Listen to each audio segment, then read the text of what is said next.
So perfect competition would be our first discussion. So there are certain conditions that must be met, or there are certain assumptions for perfect competition to hold true. You know, the first condition is that there must be a large number of buyers and sellers. This condition is very, very important. A large number of buyers and sellers presupposes that we don't have anybody that has a significant share of the market, because if either the buyers or the sellers are more, then they can control the market.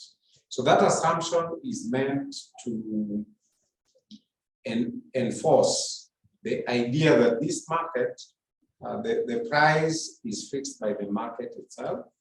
The buyers are not in control, neither are the sellers, because each one has a large number, so that even the sellers, what they offer to the market is an amount which is insignificant. Because it's insignificant, they have no influence on the market price. The same to the buyers. What they are buying is not significant because there are many other buyers. So a large number of buyers and sellers. The market includes a large number of buyers and sellers, so that each individual firm, however large, only supplies part of the total quantity offered in the market.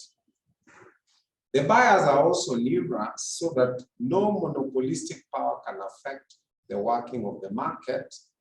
Under this condition, no individual firm or buyer can affect the market price. Yes. Just page 1, perfect competition. So under this condition, no individual firm or buyer can affect the market price by changing their output, sold, or bought. So that's the first condition under perfect competition. The next condition reinforces the first one, is called product homogeneity. The chapter is chapter 8, and then markets. So product homogeneity means that all the products in this market are the same. They're identical in terms of characteristics and even in terms of services. Technical characteristics and services are identical, so that there is no product again that can charge a different price from the other because they're the same, they're identical. So this is an assumption. So the industry is defined by a group of firms producing homogeneous products. Now this means that both the technical characteristics and the services associated with with the product sale and delivery are identical, i.e. there is no way in which a buyer can differentiate or distinguish between the products of the different firms. So the first two assumptions, first, that there's a large number of buyers and sellers, and secondly, that the products are the same in technical characteristics and services associated with them, go to reinforce the fact that both the buyers and sellers are called price takers.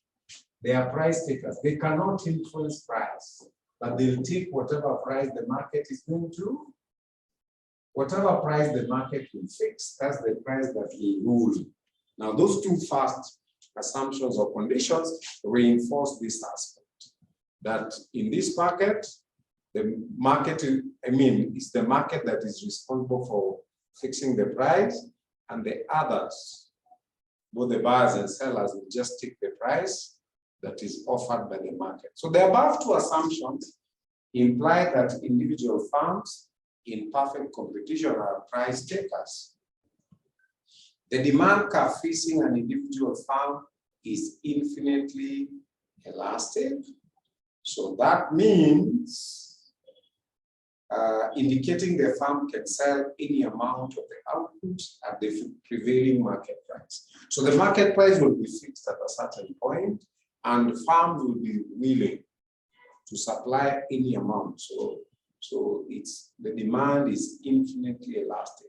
They can supply any amount at the prevailing price. So the demand curve for the individual farm is also the average revenue and marginal revenue curve. This is illustrated below. So that table will reinforce some of the conditions we've just talked about.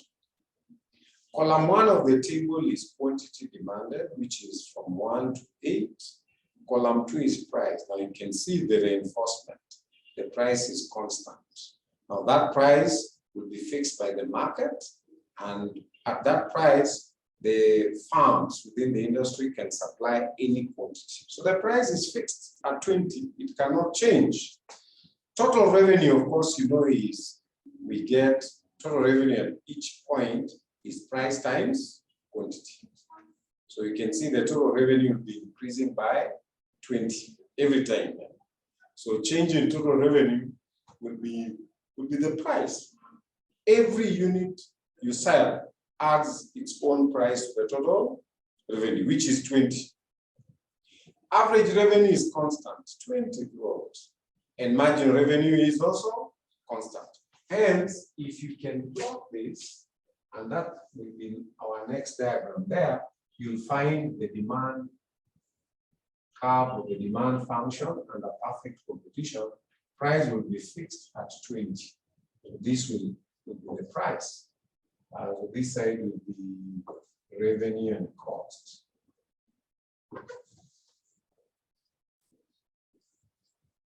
This side will be the output.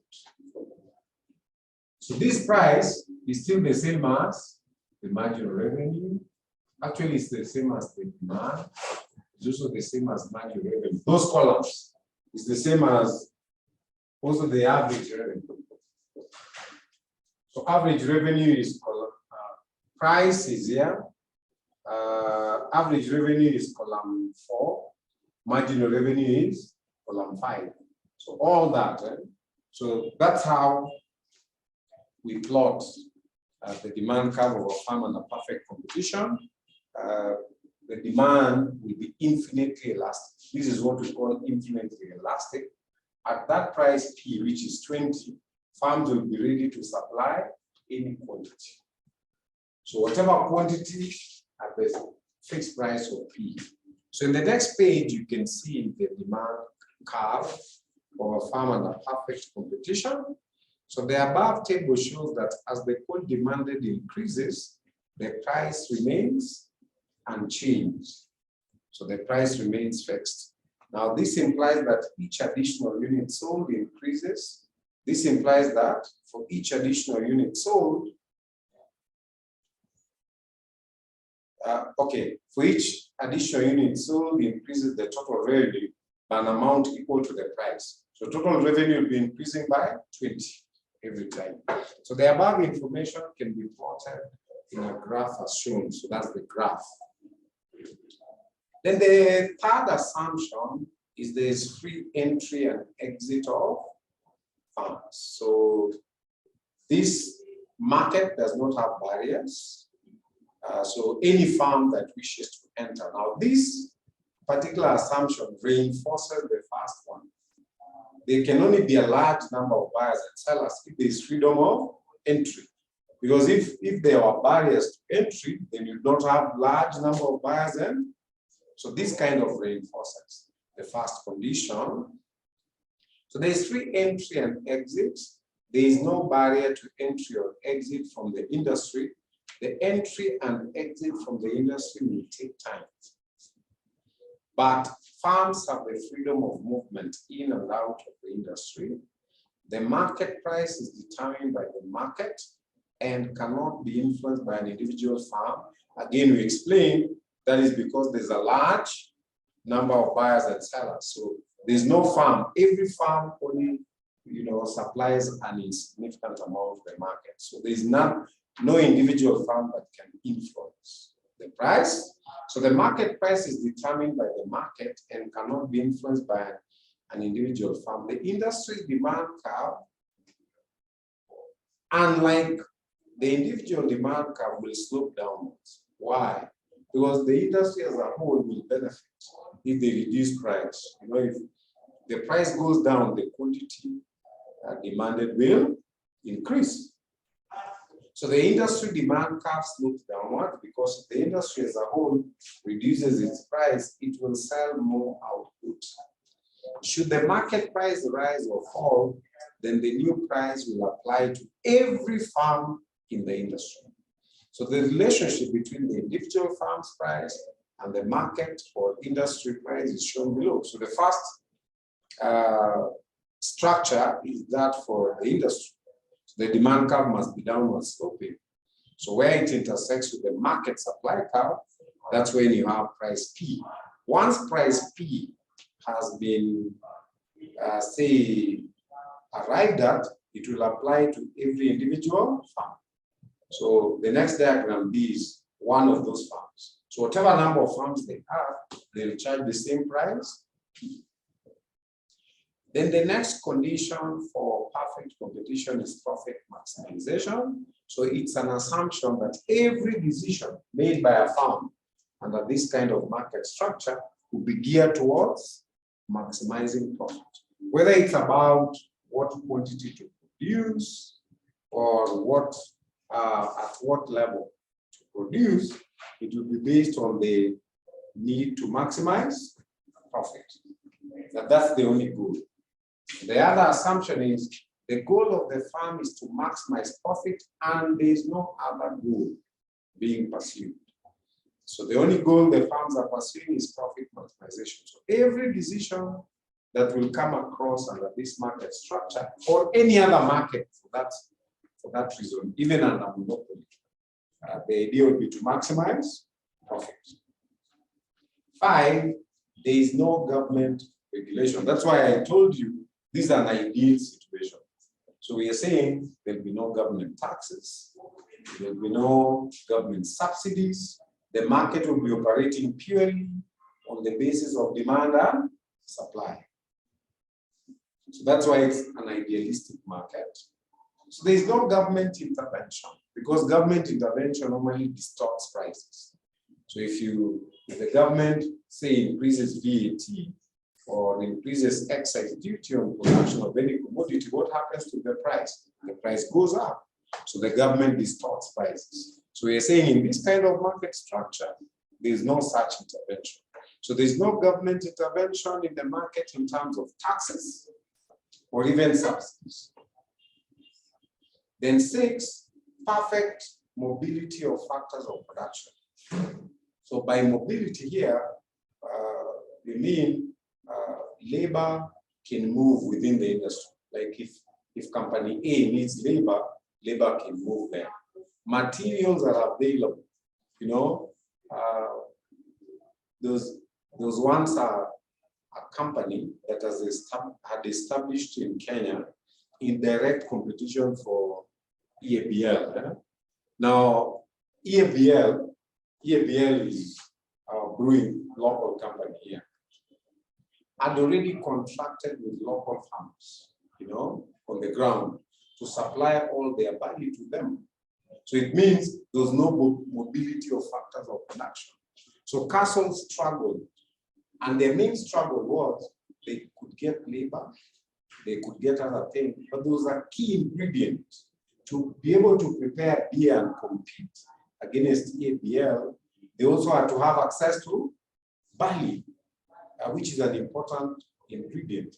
But EABL, having been already established, fought hard to keep whatever contracts they had with farmers so that Castle could not get barley locally.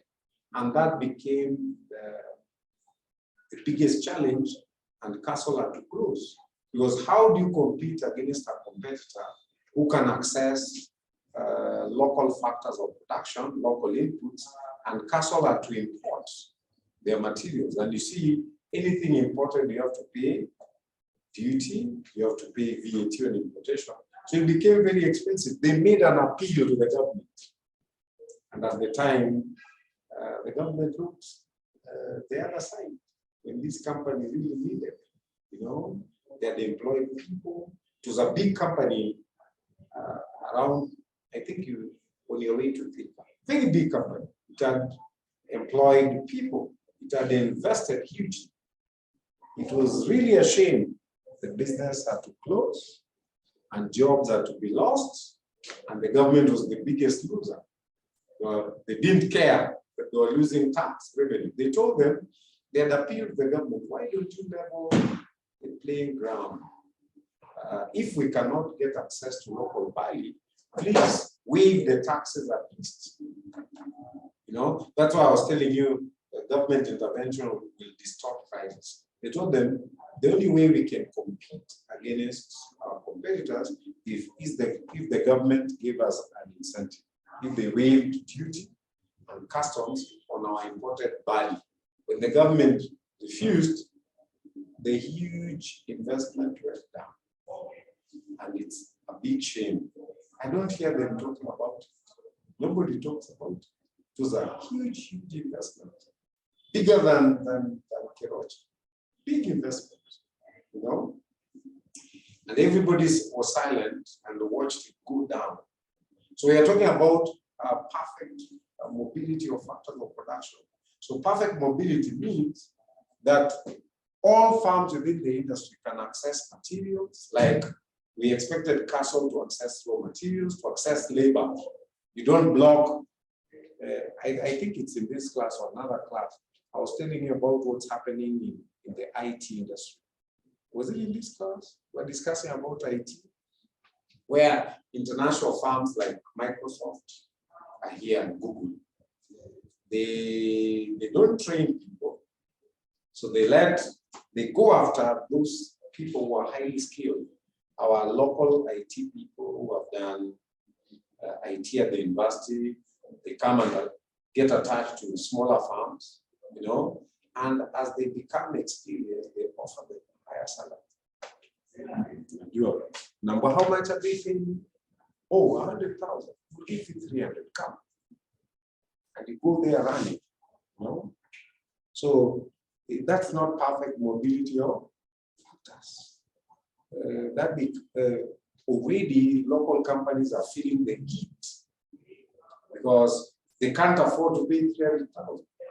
They're paying as much as 800,000 for I think software engineers and others. They're paying as much as 800,000. And of course, in a competitive market, you don't expect your staff to turn down an offer like that. That's an offer from heaven. They can't turn down. So when that happens, then we don't have perfect mobility of factors. It means, but we are saying in a perfect market. That's why I'm telling you, a perfect market is an idealistic situation. It means anybody who wants labor will get it. Even small farms will get labor. Nobody has an upper hand. Nobody can offer 800,000 and take labor away from. I told you there are local farms that are struggling now. They can't get, their specialties have been taken away from them. So we are saying in perfect competition, that is not allowed to happen. If you want materials, every farm in the industry can get. If it's labor, there's perfect mobility. That's what it means, you know? So all of us cannot get access to what we need. So we compete purely based on the market. Can I be able to produce efficiently at the price of P? If the answer is yes, my company survives. If I can't, you're kicked out of the market because you'll be inefficient. So perfect mobility, the factors of production are free to move from one farm to another throughout the economy. So everybody will get labor, materials, capital, and so on. Nobody is disadvantaged. Then there is perfect knowledge. Okay, so it is assumed that all buyers and even sellers have full knowledge of the conditions of the market. In other words, there's no, we know the prices that exist. You know, these things happen a lot in procurement in government, where these days a lot has improved because we have a procurement law, we have regulations. The Public Procurement and Asset Disposal Act of 2015. You'd hear cases of a guy is supplying, a supplier is supplying bio pens in stationery. to one of the government ministries or departments, and each biro pen is being supplied at 120 shillings or 150. So the guy doesn't need to go far for his supplies. He walk kwa supermarket, ananunua ile bei tu atapewa. Then anakuja hapa, supply, anasema, how many have I supplied? I've supplied this number. Anaweka invoice, each one at 150 shillings. So we are saying, even the government has perfect knowledge of what happens in the market. So perfect knowledge in the sense, these days they have a database. On a database ya market, prices, wanazita common user items. Common user items are items that are frequently procured, like stationery, like furniture, like carpets, common user items.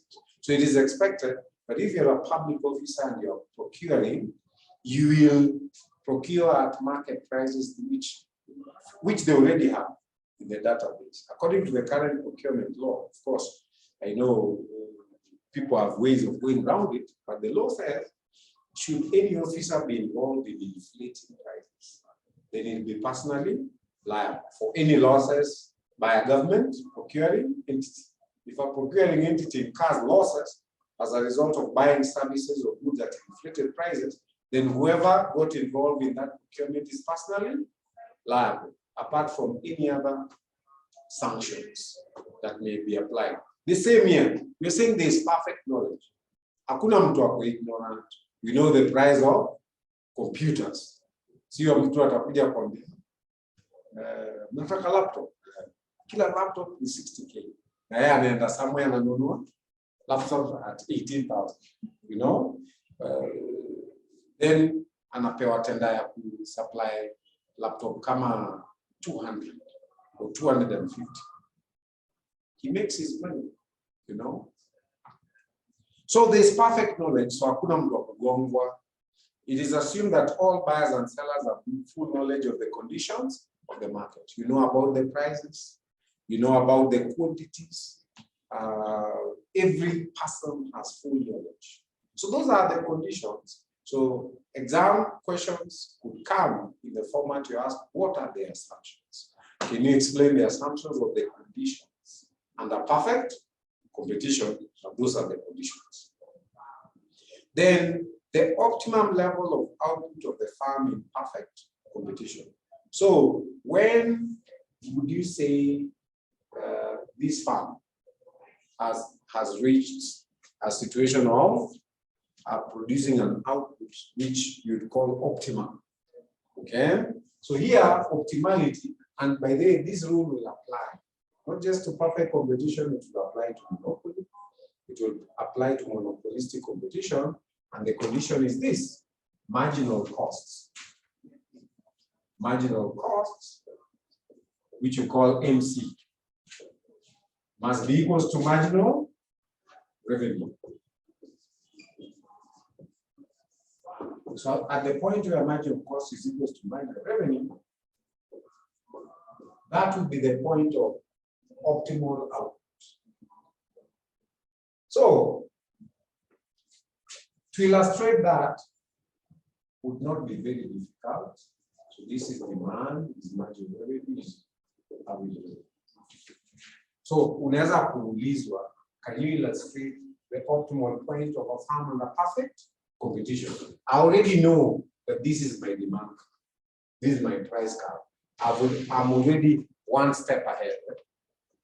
The next thing I'll introduce, so niko na A-man, in your price and your marginal revenue and your average revenue of A-man. So I introduce marginal cost. How will I introduce marginal cost? We already did costs under chapter 6. Remember theory of cost? I must remember the shape of marginal cost. Kama shape ya Nike, ama Nike, inaenda hivi. So hiyo itakuwa short run marginal cost. So at the point where marginal cost is equal to marginal revenue, I put E. Here the equilibrium point. So now drop E. I drop that point like that. And I call that Q. So that Q will be the optimal output, Q. And then the examiner may also want to know in the short run, because this is the short run equilibrium, is this farm making profits or is it making losses? Whether the farm is making profits or losses will depend on another curve called average total cost curve. Where you put it is what will determine profit. If I want this farm to make profit, then I'll make sure the ETC curve is below the revenue, the horizontal line. You achieve it, then it will make profit. If I want to make losses, I make sure the costs come above. Let's assume right now, I want that in the short run, this farm in perfect competition will be making profit. Then I will sketch this curve by below. You have to remember the shape of average total cost curve was U-shaped. We covered that on the theory of cost. So that's ATC curve. So once I've done that, I draw this. This is supernormal cost. I can call that A, I can call that B. So that shaded area is the farm is making supernormal profit. Why? Because the cost is below. The cost is below revenue. So the farm is able to cover its costs, so the farm is making profit. And so that becomes the optimal point. The farm should produce at OQ. So any output less than OQ is not optimal. Because up to output below OQ, the profit will not have been maximized. The farm will be adding more to revenue, but it has not reached its maximum point until it reaches that point. Any output level to the right of Q now will be loss-making. Why? Because my cost will already have gone above revenue. So any output after Q will be adding more to cost than revenue. So a rational farm will not choose that. So optimal or optimum level of output of a farm in perfect competition. So a farm will maximize its profits when marginal revenue is equal to marginal cost. And that will always be the rule, whether you are looking at monopoly or monopolistic competition, or even oligopoly. We are going to look at all that, but profit will always be maximized where marginal revenue is equal to marginal cost, provided that the marginal revenue is above the average cost or shutdown point. The output level at this point is called the optimal or the profit maximizing level of output. This is illustrated below. So SMC means short-run marginal cost curve, cuts the short-run average total cost curve from below at its minimum point. The farm is at equilibrium at the point output level defined by the intersection of MC and MR. The point labeled E in that diagram, where MC cuts MR. To the left of point E, profit has not reached to the maximum level because each unit of output brings to the farm revenue that is greater than cost. So profit has not been maximized. To the right of point E, each additional unit of output will cost more than the revenue earned by its sale, so that profit is reduced. To the right, any additional unit will reduce profit. Now, MC is equal to MR is not the only condition. You can say this is the necessary condition, but it is not sufficient. The sufficient condition is that MC must cut MR from below. So it means MC could also cut MR from above. If I extend this curve like that, then I can have two equilibrium points. I can have that one and I can have this. So at this point, it's cutting MR but at a lower Q. So most likely, if I cut this Q1 and this Q2. So at this point, the revenue has not been maximized, where it's cutting from above. But where it's cutting from below, since the units are more, they're producing Q2 instead of Q1, the revenue is more at Q2. So the sufficient condition is that MC must be cutting MR from below, not above, from below. So in summary, if MC is less than MR, if it's still below, the total profit has not been maximized, and it pays the firm to expand its output. They can increase more units of output as long as MC is still below MR. 2, if MC is greater, when it goes above, if MC is greater than MR, the level of total profit is being reduced, and it pays the firm to cut its production. 3, if MC is equal to MR, the short-run profits are maximized. That's the first and necessary condition for the equilibrium of the firm, is that MC must be equal to MR. However, this condition is not sufficient, since it may be fulfilled and yet the firm may not be in equilibrium. To illustrate the sufficient condition for profit maximization, consider the diagram below. So you have MC at E prime, it's cutting MR, but from above. At E, it's cutting MR, but from below. So clearly, equilibrium, or the optimal point must be the second equilibrium. So in the diagram, the condition MR is equal to MC is satisfied at E prime, yet clearly the firm has not maximized its profit, since profit is maximized with output of OQ2, which is greater than output OQ1. Thus, the second condition of equilibrium requires that MC must be rising. Must be rising at the point of intersection with the MR curve. This means that MC must cut MR from below, i.e. the slope of the MC must be greater than the slope of MR curve. So in the diagram above, the slope of MC is positive at point E, while the slope of MR is 0 because it's horizontal at all output levels. Thus, at point E, both conditions for profit maximization are satisfied. The first condition, MC is equal to MR. The second condition, the slope of MC is greater than that of MR at the point of intersection.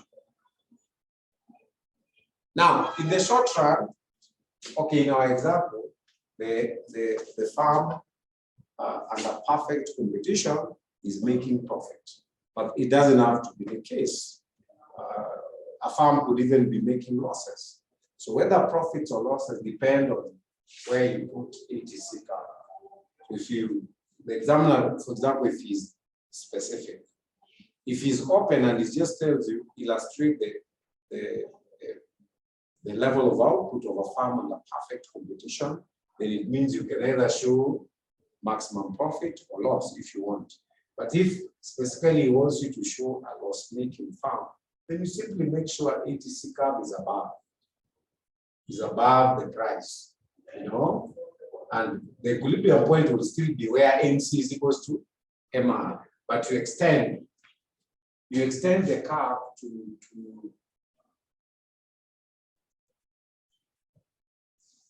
so you must be able to make these quick illustrations. So revenue and cost.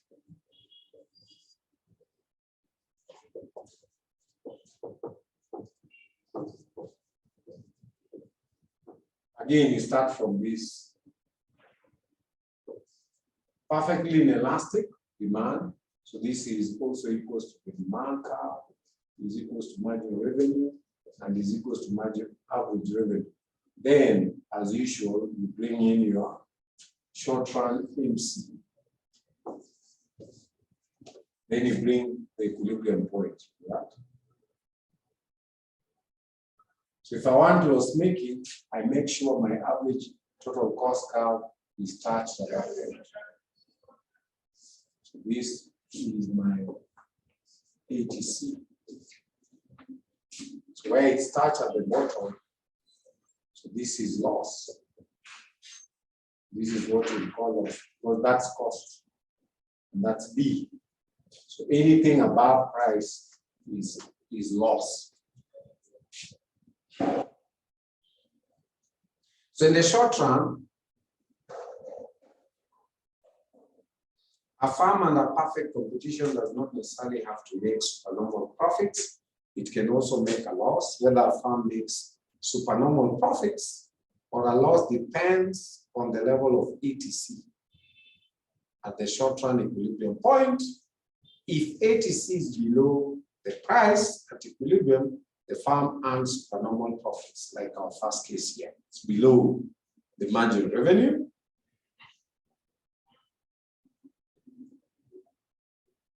Or price. So this is represented in the diagram by the P here. In the first illustration, the firm can also make losses in the short run. Losses occur where firms operate in conditions where the average cost exceeds the average revenue. So cost is above average revenue. As shown below. So in the diagram, the firm attains equilibrium at point E. ETC is greater than average revenue. The loss is represented by the shaded area. So that shaded area. Now, so the other question would be, would the firm survive if they are making losses? So whether the firm will survive or not depends on one important factor. Are they able to cover their variable costs? If they cannot even cover their variable costs, then we call that shutdown.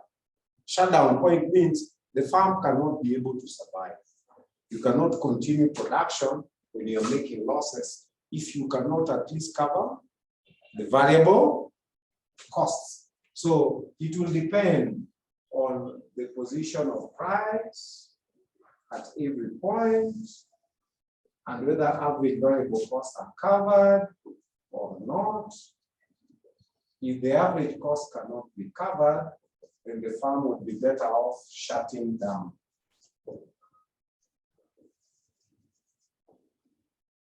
Let's say this is your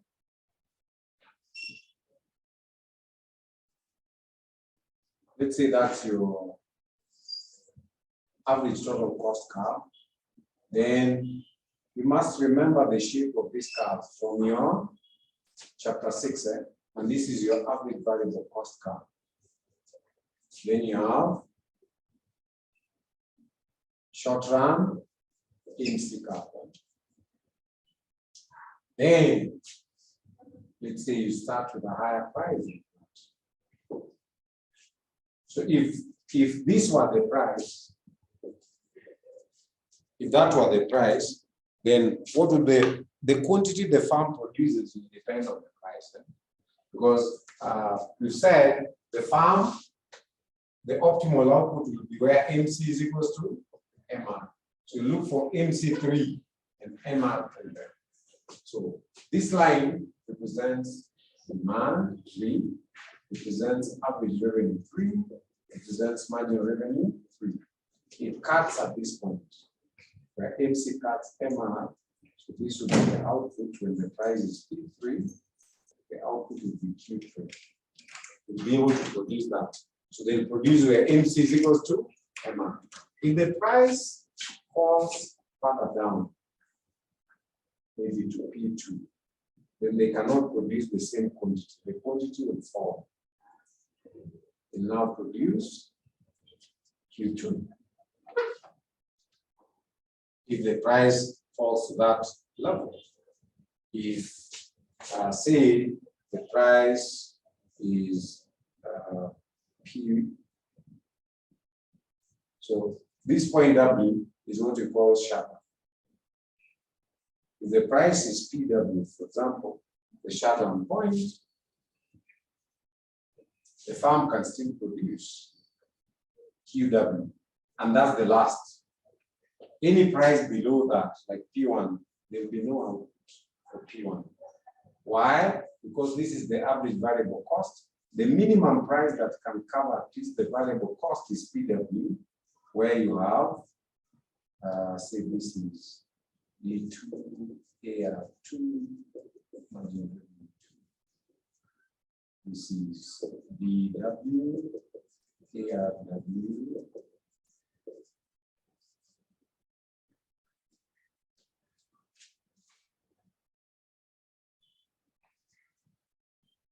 So that's what we call shutdown. So W is shutdown. Any price like P1, there's no quantity because they cannot cover. This is the minimum because at least they can cover the average variable cost. So how the output level and whether the farm can survive will be determined by whether they can cover their variable costs or not. Whether a farm making a loss on the short run will continue in production depends on whether it covers its variable costs or not. If the farm covers its variable costs, it will minimize its losses by continuing production at the point where MC is equals to MR. If the farm does not cover its variable cost, it will minimize its losses by shutting down production. This is illustrated below. So the point at which the farm covers its variable cost is called the shutdown point. In our case, it's W. So just under the short-run average variable cost curve, point W, if the price falls below OPW, the farm does not cover the variable costs, and it will be better off if it shuts production. The farm short-run supply curve would be that part of the MC curve. So it's the supply curve because between PW and here P3, anywhere between here and there.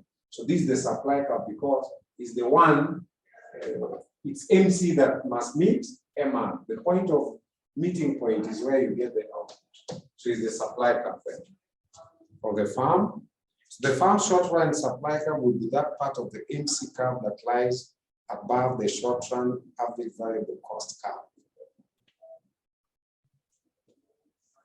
So it can be derived by the points of intersection of the short run MC curve with the successive demand curves.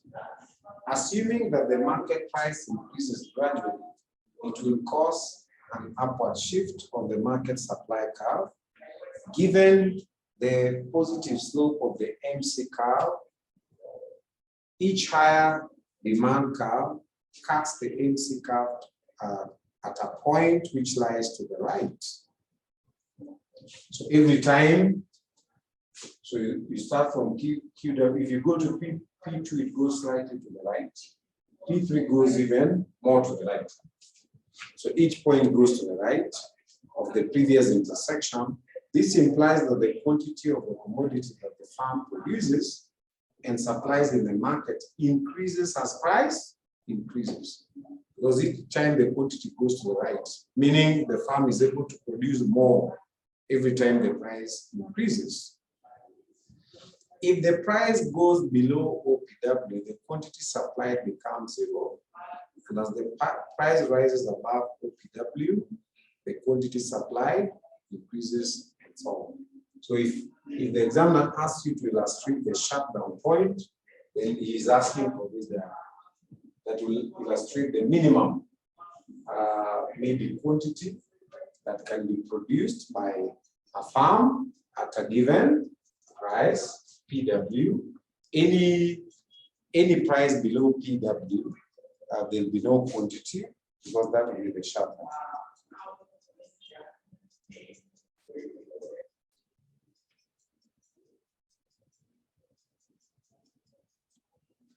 Just 1 minute. Hello.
So if the examiner requires that you illustrate the shutdown point, then remember this there.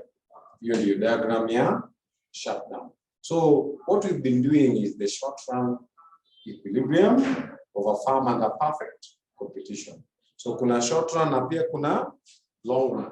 So what will happen in the long run? So in the long run, if a farmer started from the point of profit making, now remember the assumptions. We said there's free entry and exit. A lot of farms will be attracted by that profit. So as more farms come and produce more output, the supply will increase. So this profit will be shielded off. So the profit will be reducing until in the very long run, there'll be no profit because of freedom of entry. So as more farms are attracted to the industry, the profit will reduce until farms just make normal profits to the point where other farms will just cover costs so that no more farms will be attracted anymore because the profit will have been eliminated. So the long run equilibrium of a farm in perfect competition. So in the long run, since there is freedom of entry in the industry, supernormal profits will attract new farms to the industry. As a result, the supply of the product will increase and the price will fall, thus shifting the demand curve, forcing an individual demand curve downwards. This will reduce the supernormal profits as illustrated. So you can see the industry in the first part of the diagram. The supply curve SS will shift downwards. So the original price was P. But now with supply increasing, when the supply curve shifts to the right, the price reduces to P1. That's the industry. So if you go to the farms must charge a lower price of P1. That is just stage one. But you know, since there's freedom of entry, farms will continue coming.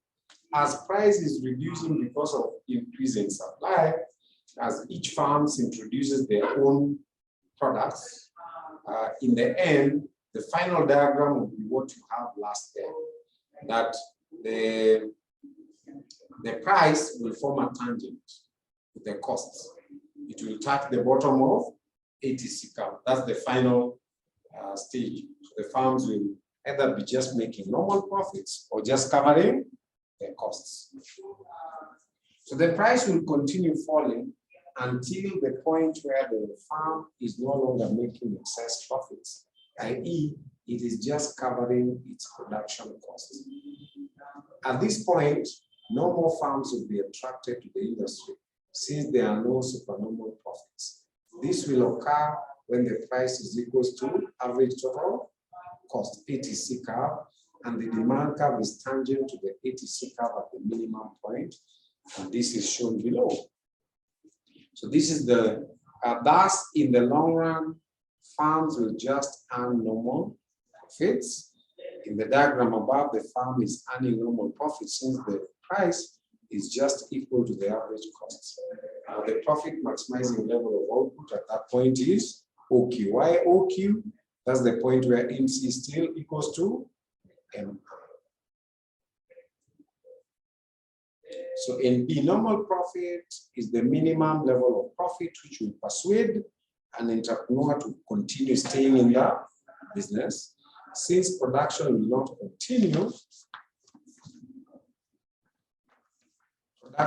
continue, unless the minimum profit is forthcoming. Normal profit may be legitimately regarded as the cost of production. The farm must at least cover its costs. And two, supernormal profit, this refers to the surplus earnings over and above what is necessary to persuade an entrepreneur to stay in the business. So that's our first market structure, either into a perfect competition. So maybe we look at a question or so on perfect competition, then we can introduce the next structure, which is called monopoly.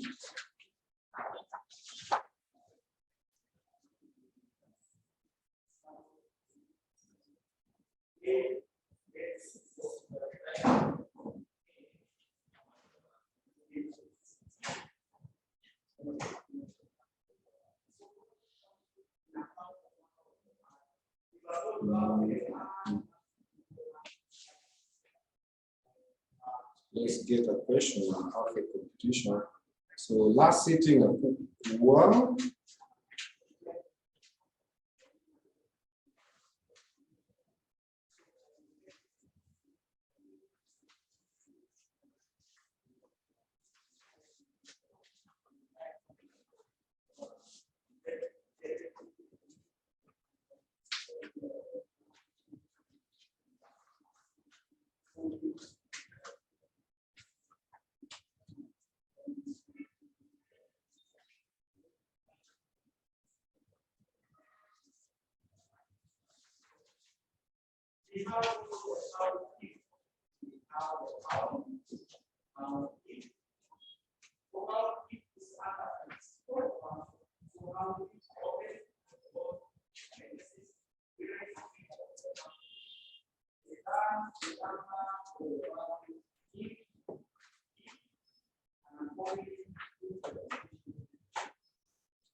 There's a question, lakini hii wanasema ni monopoly. Wacha nitafute ile inasema perfect competition, but it could just be the same thing. But let me get a specific one talking about perfect competition, because that one is talking about monopoly. But it could have just served our purpose. But what I often, I think there's one, perfect competition.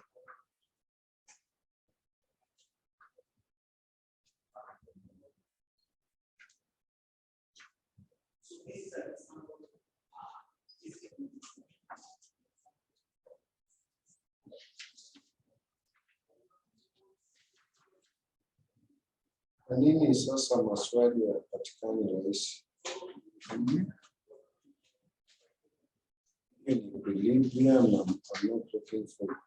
Kuna moja, if you can check, hii ni mwaka gani? May 2017. Hii ni question 6B. May 2017, question 6B. May 2017, question 6B.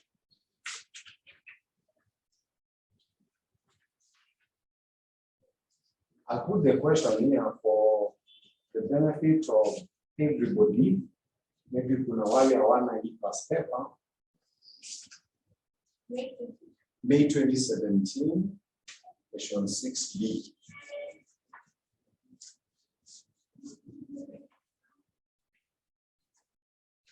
May 2017, question 6B.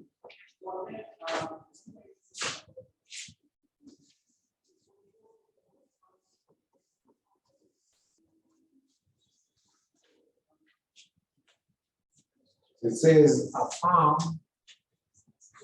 operating, under perfect competition.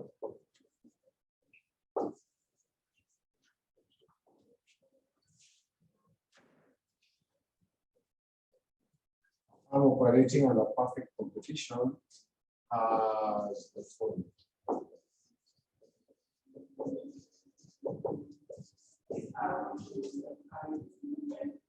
As the following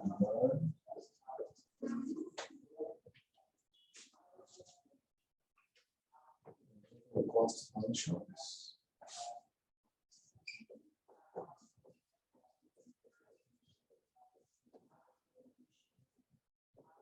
So demand function in P equals to 25 minus 50Q. Total cost function is given as 100 minus 15Q plus 60Q squared. Here we are. P equals, for P is the price. Shillings. P is the price in shillings. Q is the quantity.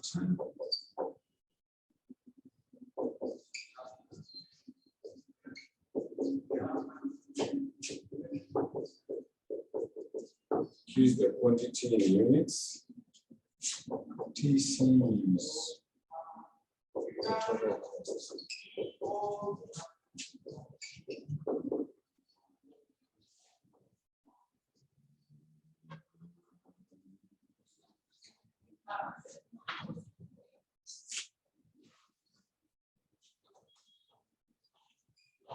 Level of output that would maximize profit.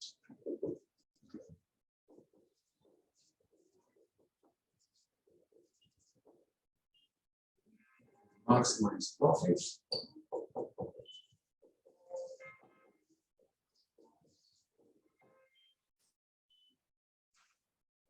Five months. Level of output that will maximize profits. And two,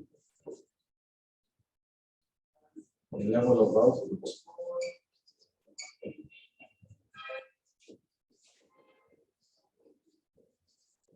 that will minimize cost.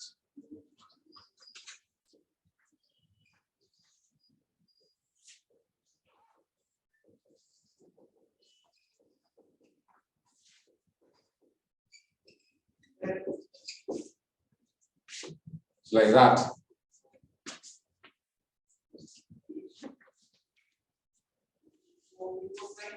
So we want to attempt this one.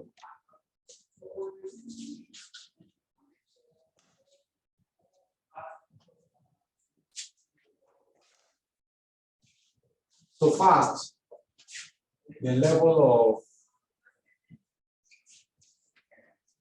of output that will maximize profit, we get that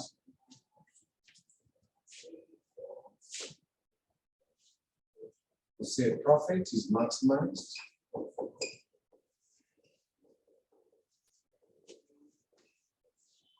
to maximize profit where MC is equal to MR.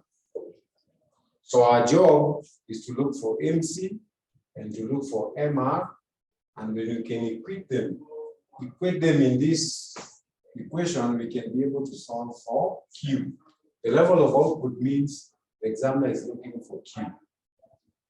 So if I want MC, I can derive this function, TC, then we look for MR.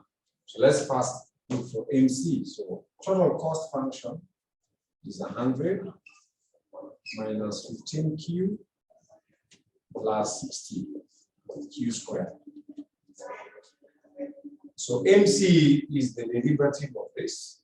And again, you use the two rules, constant rule and power rule. So MC hapa itakuwa DTC DQ derivative. E constant rule, derivative of a constant is 0. So 100 disappears, is 0. Derivative of minus 15Q, there's a 1 here. 1 times minus 15 is minus 15. 1 minus 1, subtract. 1 minus 1 is 0. Q to power 0 is 1. Any number to power 0 is 1. So the derivative of this item here, minus 15Q, is minus 15. Plus the derivative of 60Q squared, 2 times 60 is 120. 2 minus 1, so 120Q. This is my MC. Minus 15, plus 120Q is my MC. Now I look for my MR. To get MR, you first get total revenue. Total revenue is price times quantity. So I have price. Price is 25.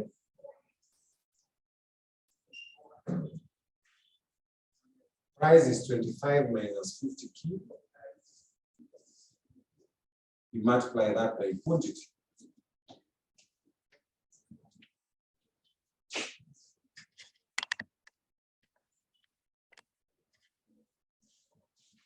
So if you multiply, you get total revenue as 25Q minus 50Q squared.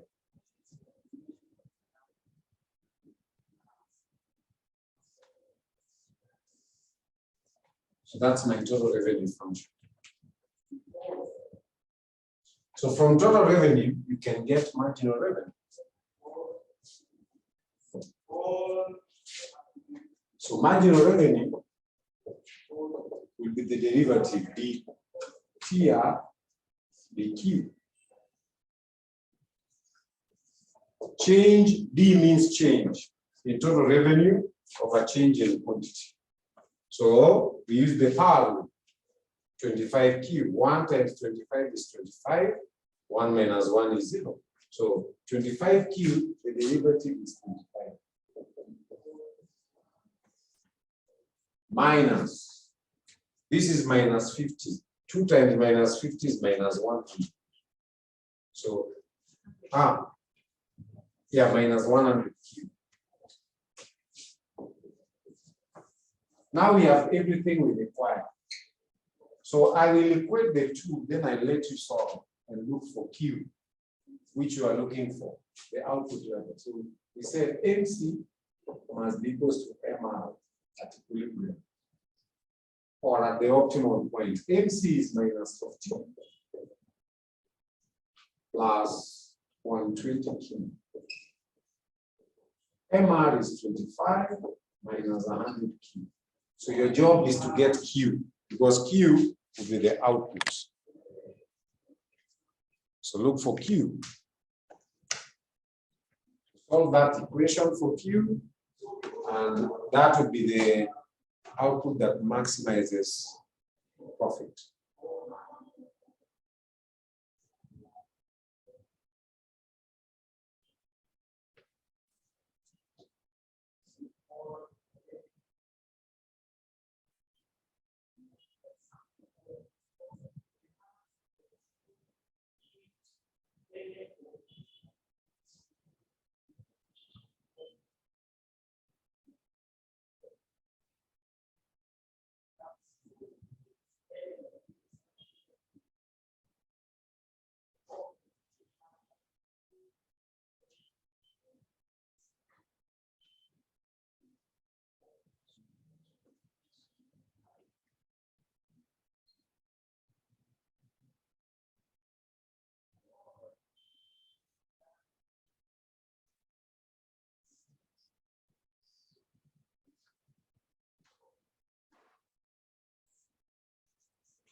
So umepata Q ni ngapi?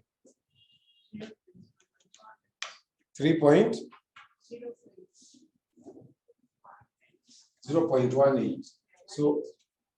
So we put like terms together. This is 120Q, there's 100Q here. This one crosses here, it becomes 220.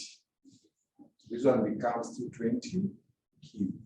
This minus 15 we take to the other side, we add to 25, it becomes 40. You will? Yes. So Q is 40 divided by 220. And 40 divided by 220 is now 0.1. So that's the output.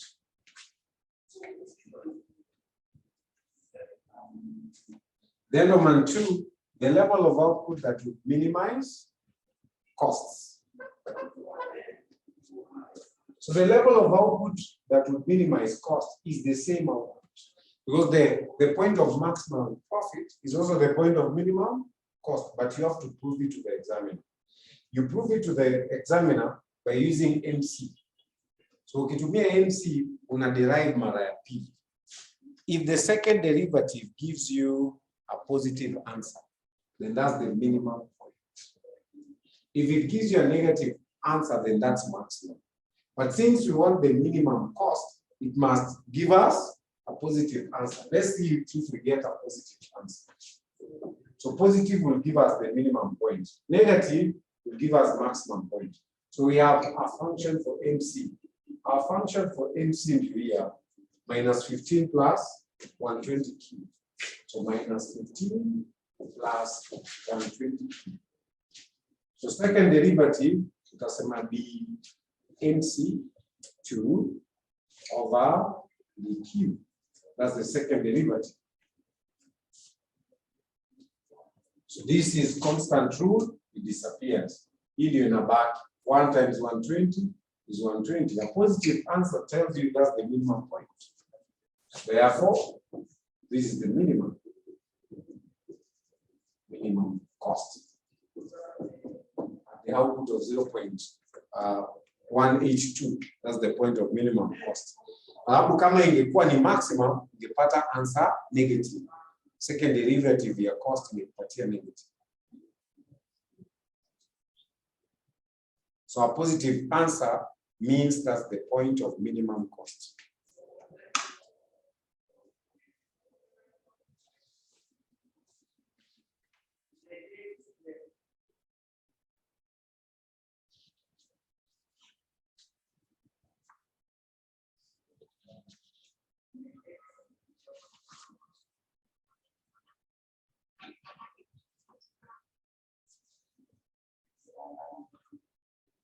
I can get the 80D paper, see whether we can get maybe another illustration there, and then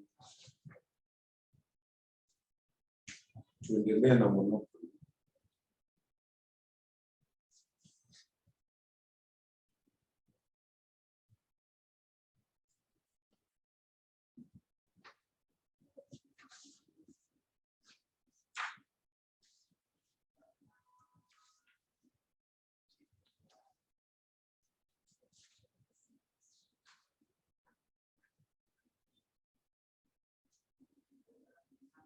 There's one lakini wasemi perfect competition that it will work.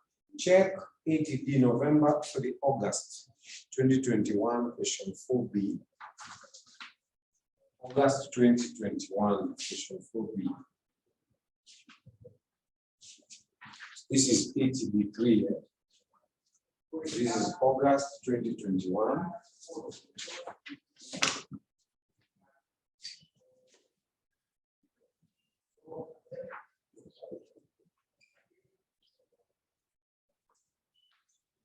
Question 4B.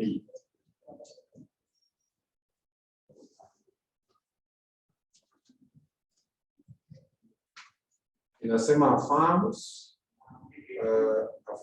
market demand. Affirms market demand and total cost. Affirms market demand and total cost functions.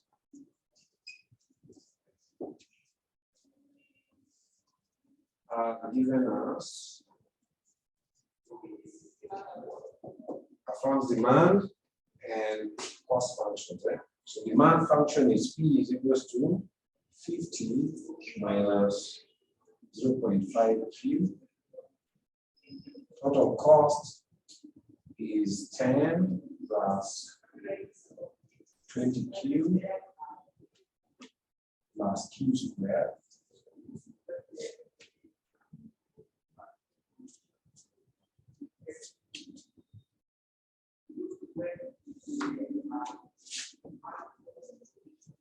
Where P equals to price,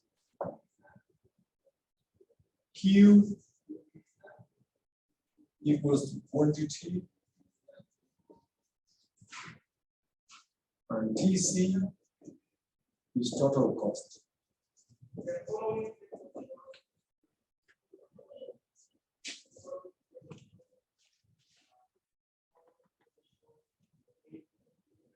So what is required?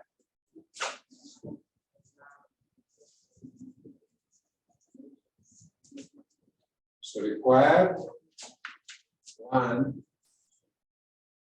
the level of profit.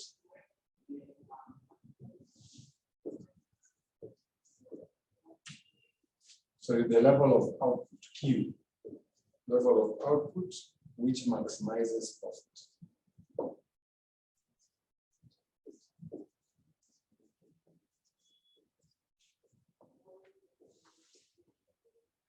The level of output which maximizes profit. Two, the total profit of the farm.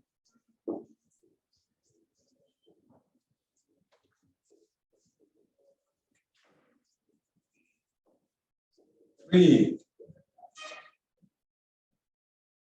price at which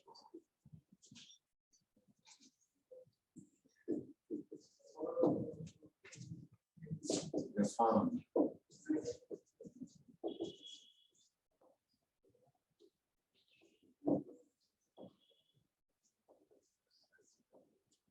maximizes profit.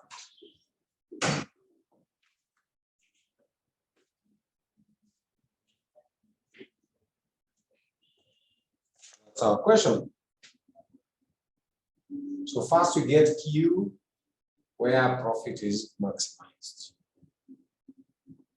So to get Q where profit is maximized, just like before,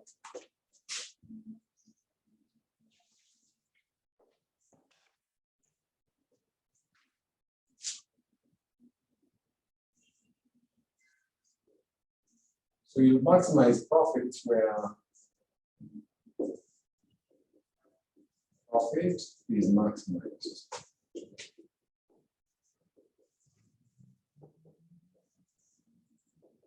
MC is equals to MR.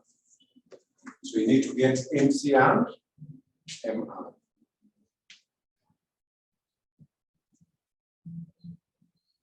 So we have our total cost function here. We can derive this to get the MC curve. So total cost is 10 plus 20Q plus Q squared.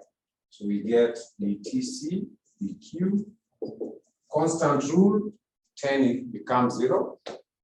This one becomes just 20. This one becomes 2Q, isn't it? So that's total cost function. No. Yeah, total cost. Marginal cost, not. So this is marginal cost. Right? Marginal cost is the TC, the Q, which we said is 20 plus 2Q. That's marginal cost. Then we look for marginal revenue by first getting total revenue. Total revenue is price times quantity. The price is given 50 minus 0.5Q is price. So 50 minus 0.5Q, multiply that by Q, and we get 50Q minus 0.5Q squared. Then we get the marginal revenue function is the TR be Q.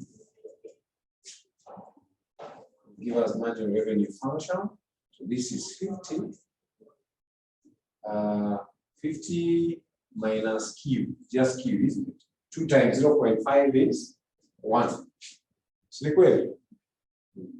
So I want you to equate those two and get Q for the first part. After queuing up, now that you have MR and you have MC, get Q.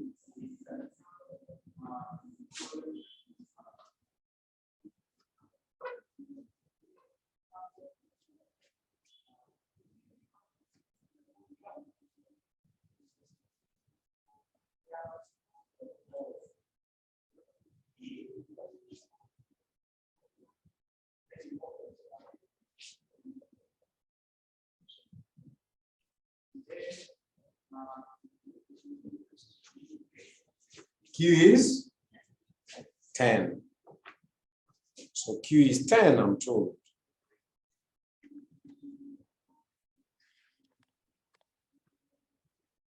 So we'll say MC is equals to MR. So MC we already had. MC is 20 plus 2Q. 20 plus 2Q is MC. MR is 50 minus Q. We put like terms together. This one will be 3Q when you add Q here. This one will be 30. 50 minus 20. So Q is 10. So we've answered the first part. Q is 10. So look for the total profit then. Roman 2. Look for total profit.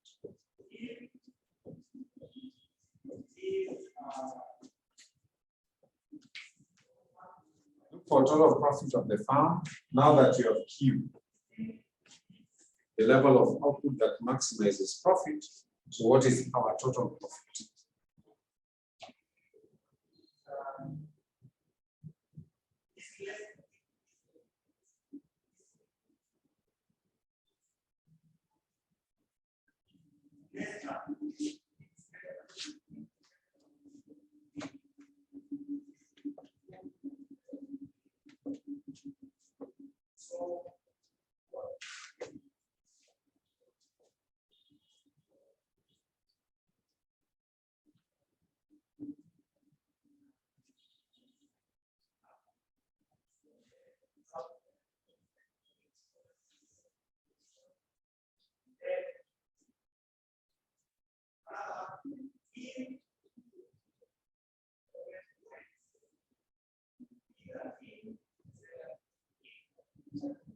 So how much profit? So profit will be total revenue minus total cost. Total revenue function we already have this here. 50Q minus 0.5Q squared. So 50Q minus 0.5Q squared. Total cost, we already have the function for total cost. Total cost is here. 10 plus 20Q, so minus 10 plus 20Q plus Q squared. So you simplify this, you get 50Q minus 0.5 Q squared minus 10 minus 20Q minus Q squared. Then we put like terms together. So like terms here, 50Q minus 20Q is 30Q. This is minus 0.5Q minus 1 is minus 1.5Q squared minus 10.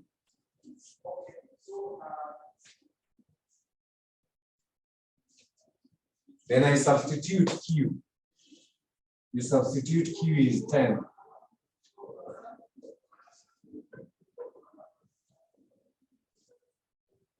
Is equals to 10. So instead of Q, I put 10 minus 1.5, I put 10 squared. This is 300. This is 100 times 1.5 is 150. Minus 10. So 300 minus 160 is 140.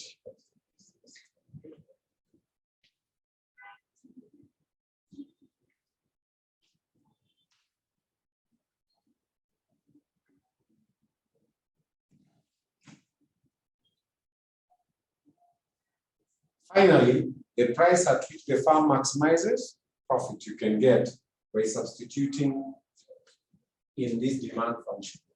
Price at which the farm maximizes profit. So P is 50.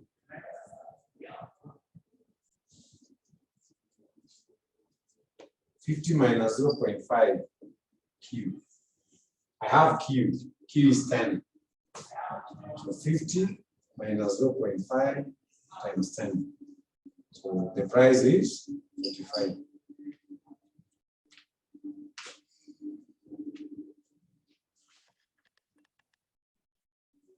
So the price at which the farm will maximize profit is 45. Now we look at monopoly.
So monopoly is on the next page, page 4.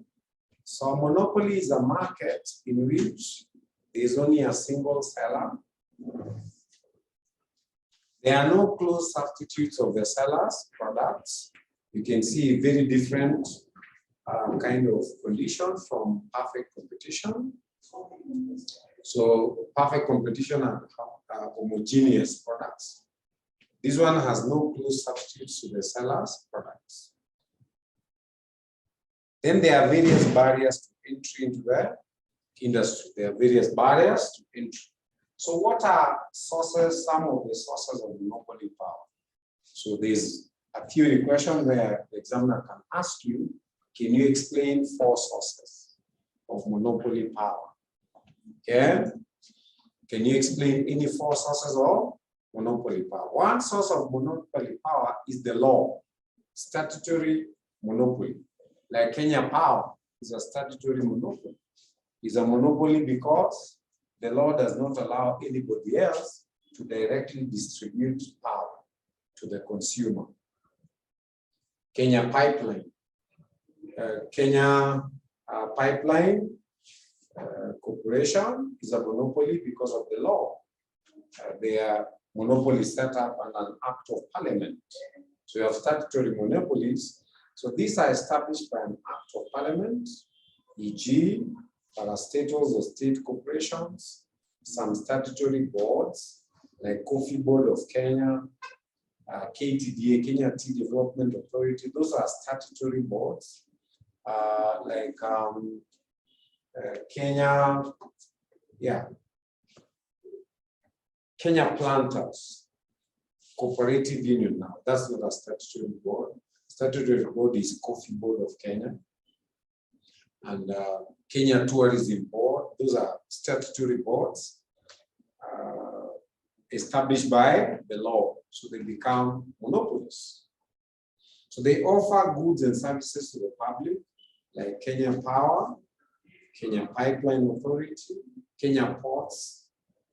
So Kenya Ports Authority, Kenya Pipeline Corporation, those are monopolies because of the law.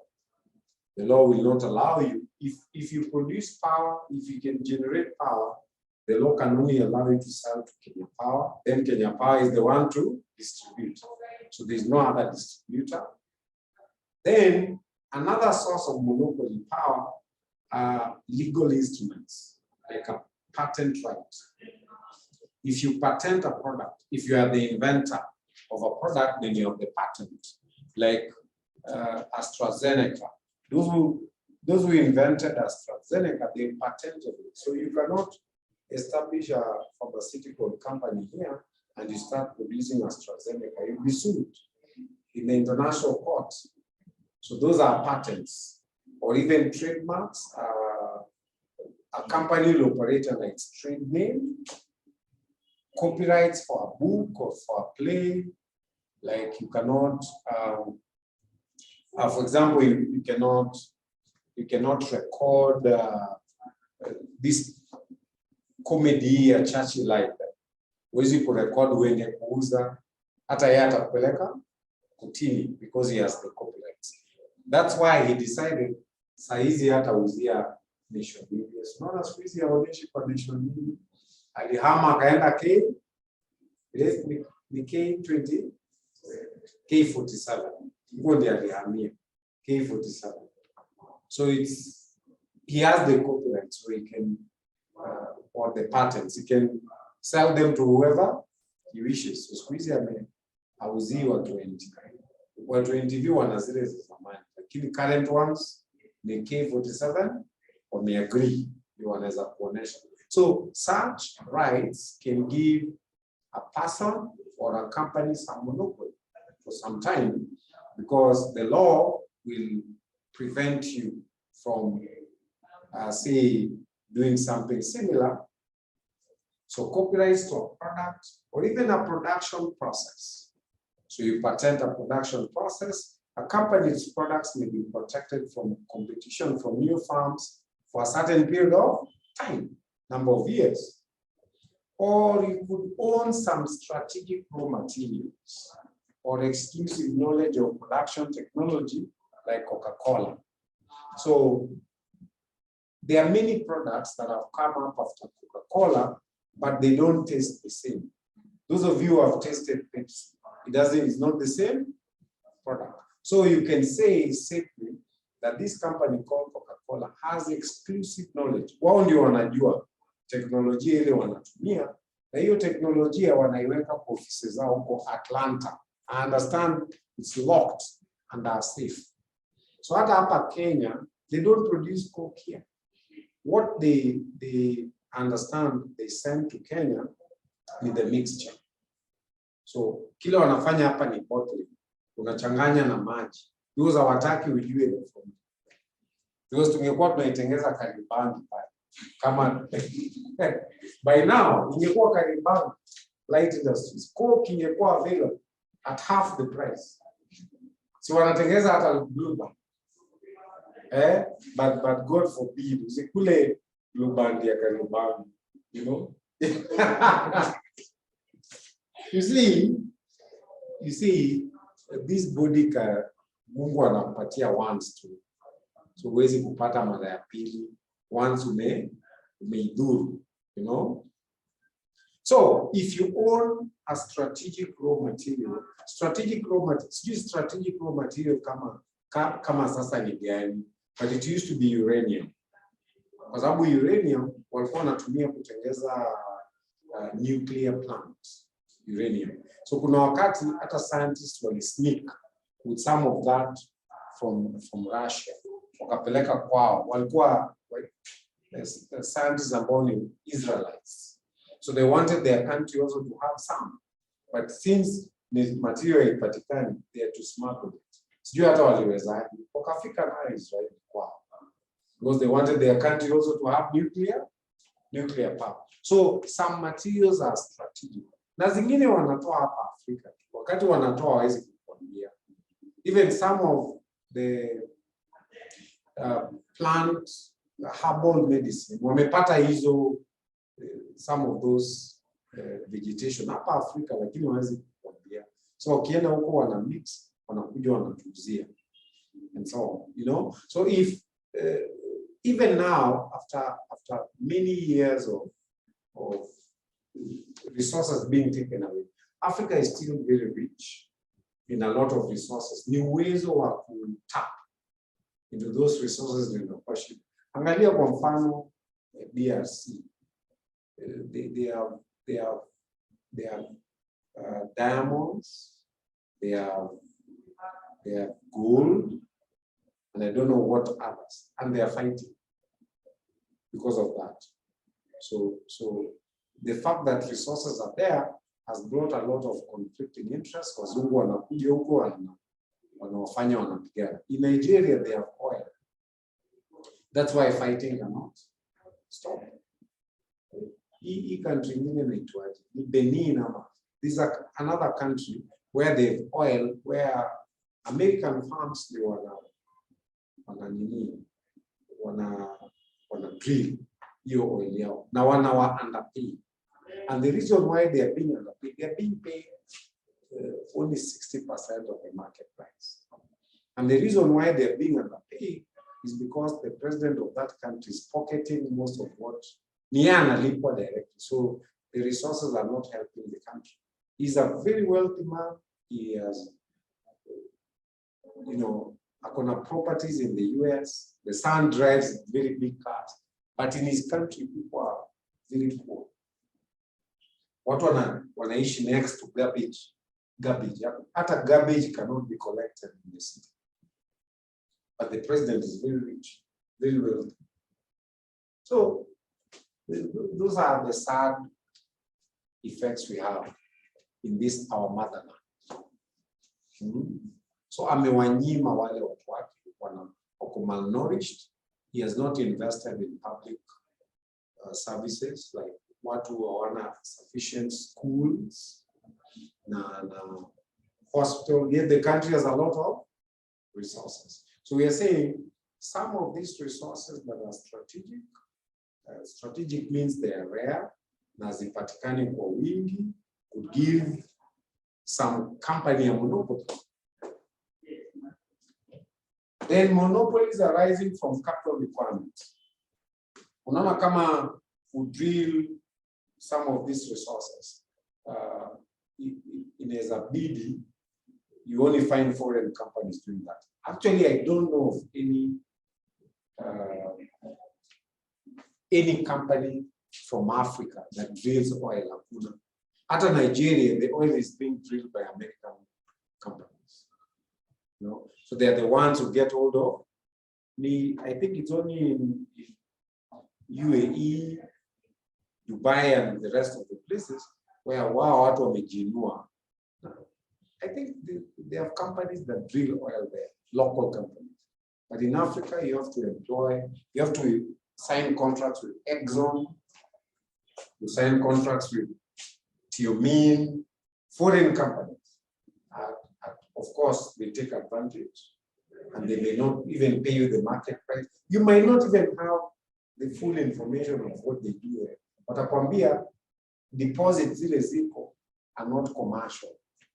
They are not sufficient for marketing. Lakini kwa sababu wewe una equipment, ni wao wanajua, si wao wanaenda huko chini. You have no clue. What the government signs is an exploration contract and give them rights to the land. But it's them to bring the equipment and do the work. So ni wao wana interact with the product. So hata kama wamepata wakatoka nayo, wewe unajua. Sisi huko Tulo, pale Tulo, Talo, Turkana, kila siku wanatuambia haitoshi. Sasa nani anajua? ni wao wanaingia huko chini. Sema sisi tulifurahi kwamba resources zimepatikana to change the lives. Hii debt italipwa na sasa ndio deni imezidi, makali ya madeni sasa ndio imezidi. You know? Na wao wako kwa side, kwa nini hawafungi? Kama hakuna. They've been there for years. Hata uwezi jua nini.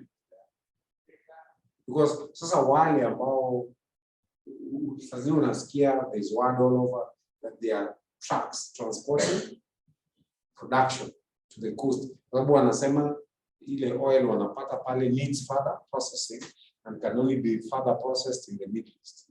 Then unasema si basi wa process tuone vile tutaendelea. Then unasikia tena hakuna.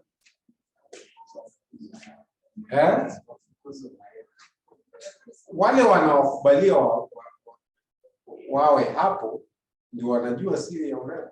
Ni kama tu hiyo country nimewaambia, jiki kama ni Benin ama ni which country. The president there knows utamu ule ulioka. So ana benefit, yes. There are people benefiting. Ukiwaona hapo kuna vile wameagree. Sasa ni majority ya waoni.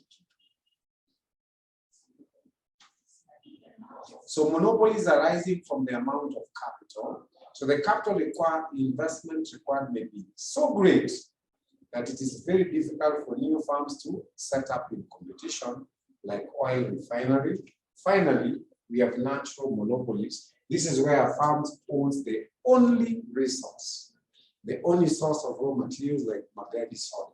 Squeeze hata hawaiti magadi soda. Wangapi wamefika huko magadi soda? Je, hamkuenda geographical tour? Because it's the only one. Hakuna ingine. Hamkuenda geographical tour hapa Kajiado? Squeeze inaitwa Tata Chemicals. Kwa sababu wale Canadians walikuwa wameita magadi waliuzia kuna Indian International Company inaitwa Tata. Tata hata wanatengeza lorries, wanatengeza in India they've even constructed one of the largest hospitals. It's these companies you call conglomerates. Ndio wamenunua hiyo sasa. Sasa waliponunua hata wakarudisha mishahara chini, wakafuta watu kazi because Canadians walikuwa wanalipa watu mishahara. Mimi nilienda wakati walikuwa wanafuta watu. Were doing some work there.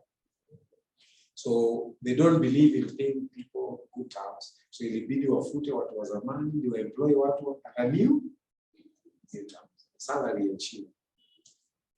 So it was a very terrible state. Kwa sababu kuna watu walikuwa wanasema mimi amnitoe hapa. Mimi nitatoka hapa kama. Can you believe it? Kwambia hapana. This is not the end of life. Life ni Mungu anaamua. Wewe ukizaliwa ulijua kuna magari. Si ni Mungu tu alijua. Na Mungu ambaye anajua maisha yako, si anajua kesho. So I was working for a group of consultants. There were others doing psychology and others. I was also doing different type of work, but our role was to give them time to heal.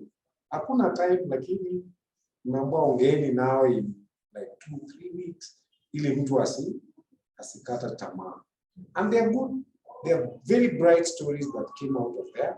I know of a guy that was working for them in IT and he was paid his terminal benefits and he left. He never knew where he was going. They are very good stories from there. Actually, hata ajui najua hiyo story because I just read on aliweka story yake on. Alikuwa na shamba kidogo pale Syokimau. So he decided to embark on a project awe anajenga nyumba moja akiuza. He wanted to sell, like develop property. Anajenga nyumba ikikamilika anatafuta buyer. That was his original plan. When he shared the idea with his wife, mke wake from nowhere akamwambia, sasa na wewe, why are you starting small? Why don't you start something reasonable? Badala kujenga moja. Why don't you have a big vision? Like ujenge 4 units ama 5 units atakuwa. Akajiambia moyoni huyu ni mjinga. hata sitamjibu. Why he thought the wife was foolish is because he said, huyu anaongea na hata mjini na pesa ngapi. You're talking big when hizo pesa uko nazo. Akasema huyu ni ignorant, wacha nisijibu mambo yake. But the thought kept coming. Suppose I tried what she said. I may not even have enough money, but just suppose I tried that. So he decided to take up the challenge.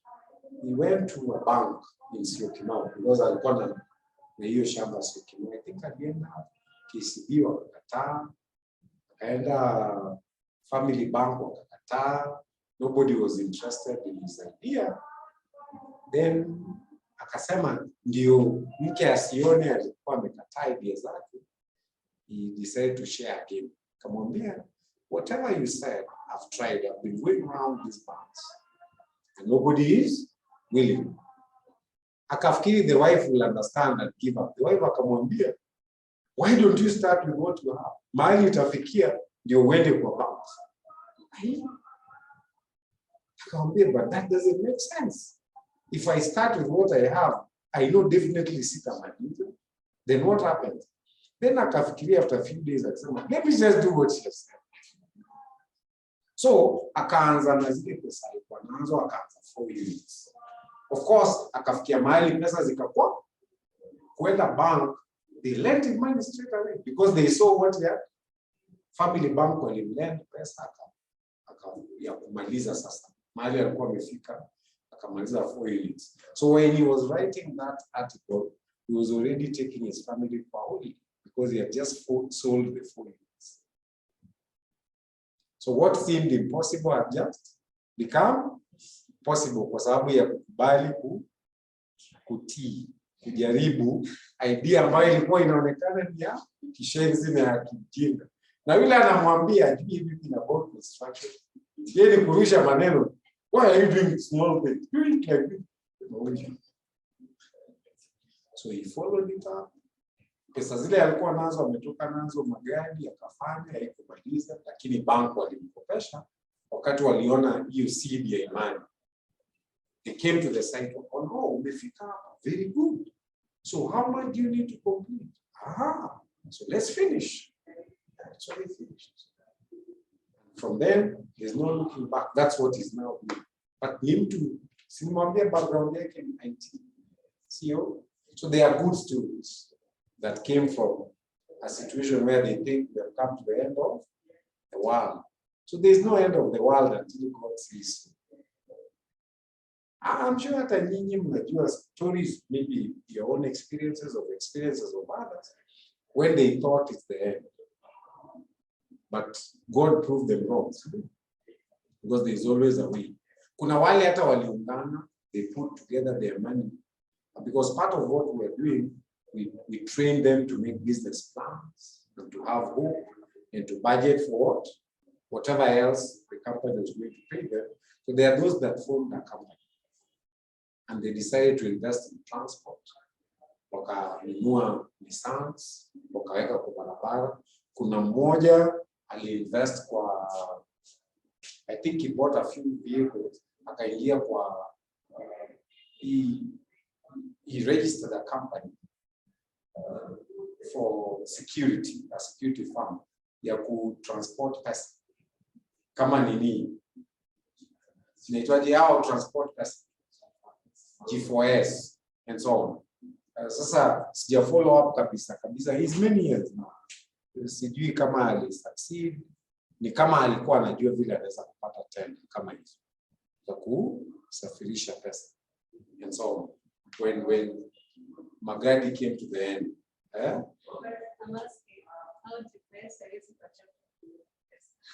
hawezi ku si wanaiba saa zingine, hujasikia stories.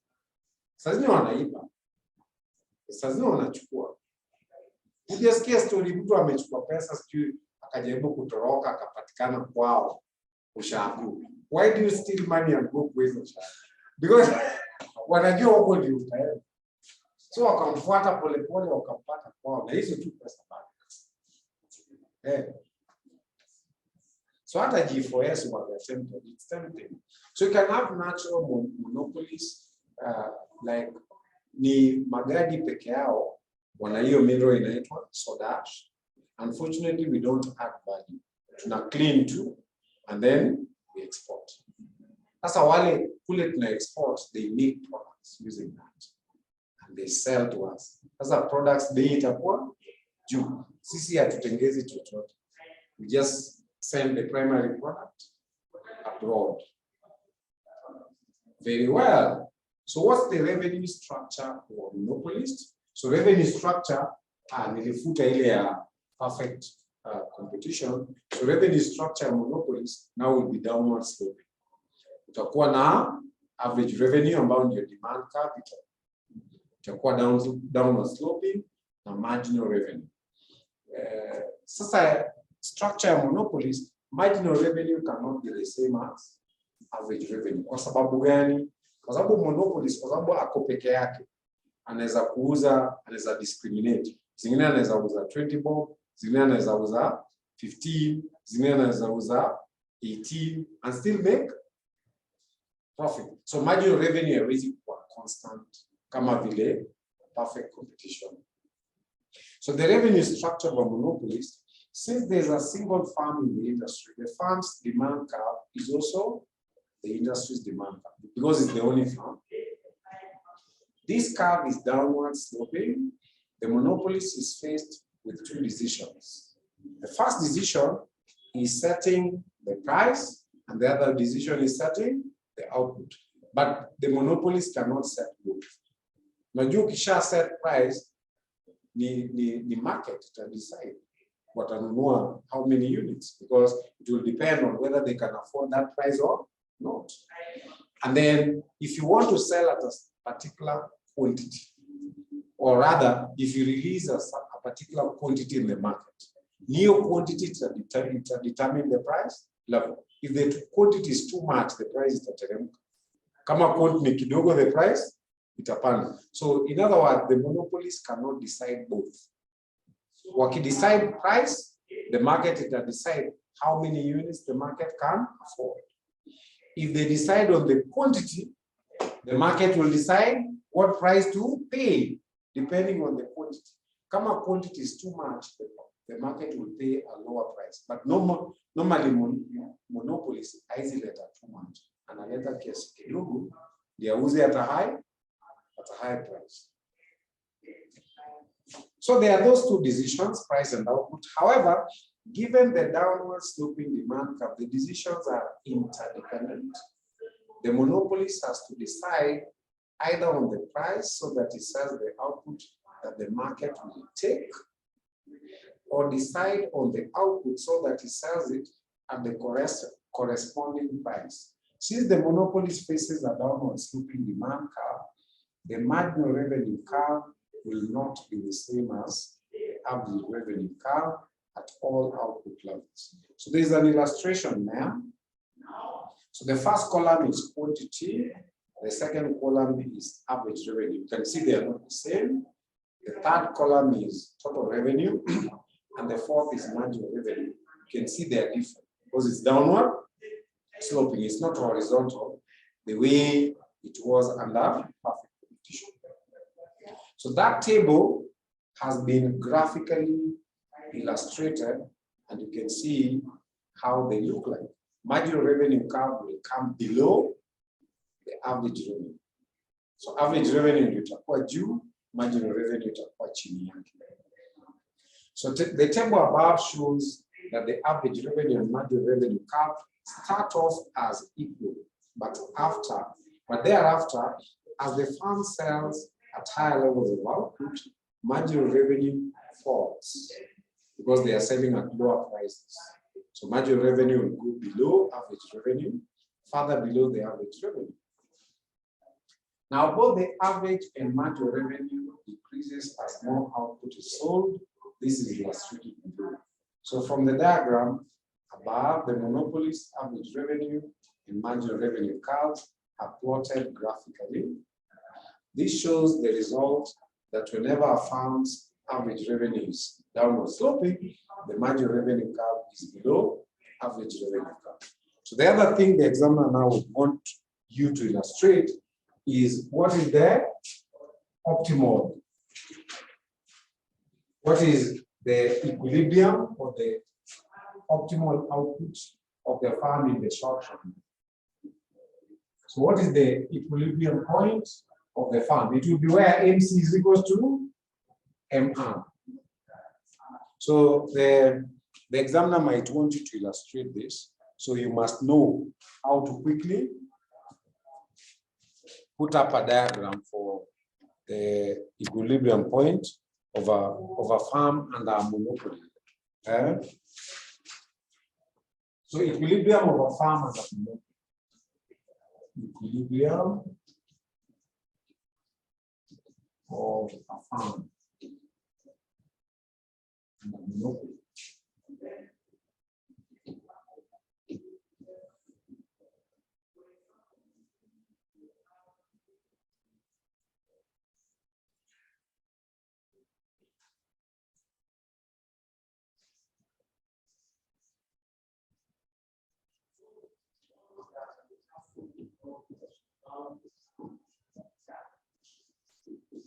So the first thing you remember is the revenue structure. Lazima ukumbuke kwamba average revenue itakuwa hiyo. Hii lazima ukumbuke kwanza, na marginal revenue itakuwa something like this. Without marginal revenue, like that. The next thing you must remember is the equilibrium point will be where MC is equal to MR. So MC itatoka tu chini as usual like that. So this is short run MC.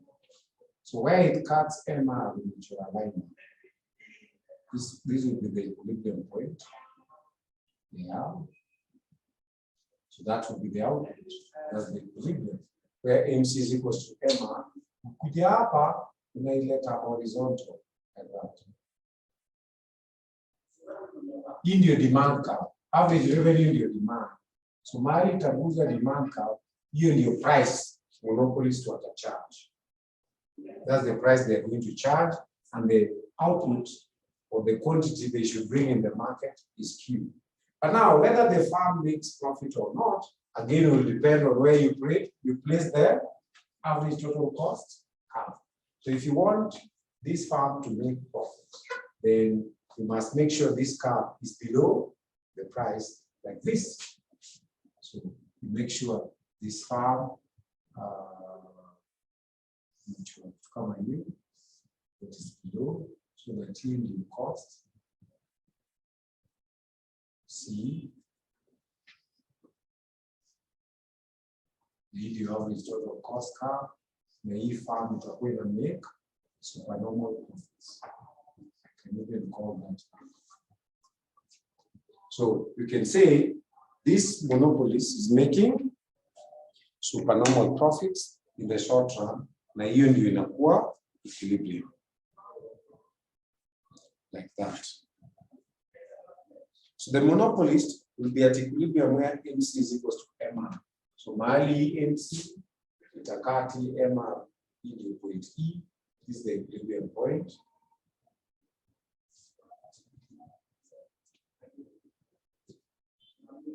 So that's the equilibrium point where MC cuts MR. So at this level of output, the profits will be maximized, and the level of output is OQ.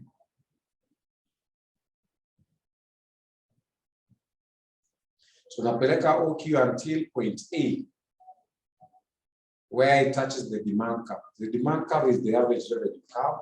Then ukileta horizontal, unit utapatia price ile watacharge. Then when you decide mali unataka kuweka ATC. So ATC utaweka chini ya price, so that cost is below. Then anything below price is profit. So this farm will be making supernormal profit in the short run.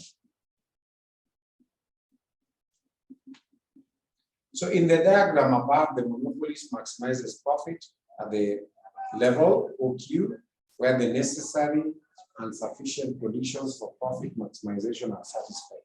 So what is the necessary condition? MC must be equals to MR. And what is the sufficient condition? MC is cutting 80C at the lowest point from below. So at this level of K, the supernormal profits earned by the monopolist is the area represented by the shaded area PC, AB. All right. So I want us to stop there.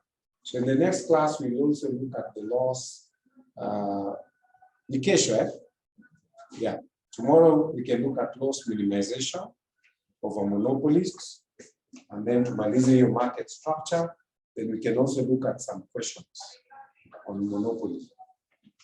Before we move on, kesho most likely tutamaliza hii handout so that tunaweza kuanza chapter 9. Tomorrow most definitely tutaanza chapter 9, which is the last topic under micro. From chapter 9 we go to macro, national income.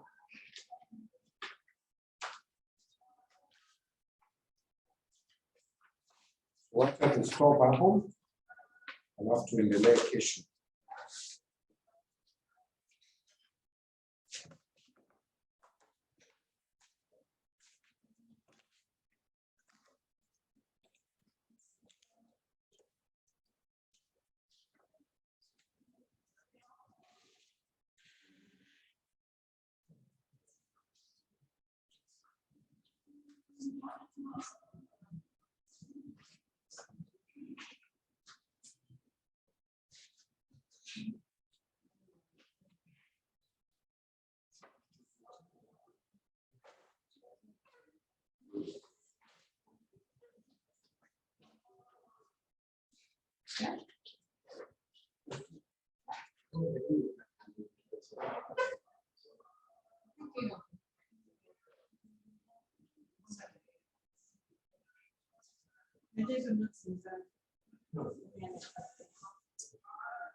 Yes.